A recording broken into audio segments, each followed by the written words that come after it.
Every single person born in North America, every single person had a certain set of rights that were given to them not by their leaders, but by their Creator, by God. Right. Now,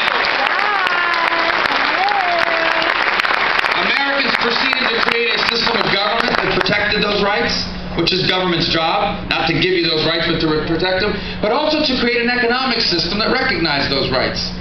You see, when you believe that everyone is born with certain rights that belong to them because their Creator gave it to them, then you believe that everyone has the right to go as far as their talent and their work will take them. And you have to have an economic system where that's possible. And that gave rise to the American free enterprise system, which has led to a level of upward mobility, a level of prosperity, and the most broad-based and enduring middle class that the world has ever known. That's the story of America. And that story is the exception, not the rule. That is not how most people have lived. What we have here, what we have had here, what I believe we still have here, is something very few people in human history have ever had the chance at. Yes, right. But every single generation of American before us has had to choose that. That's not automatic. That doesn't happen on its own. And it doesn't continue on its own.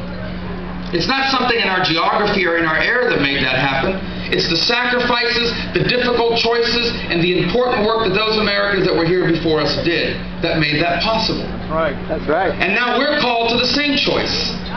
And that's what's at the heart of this election. Because despite all the success of the American free enterprise system, there have always been voices in American politics, and I mean always, that have doubted it.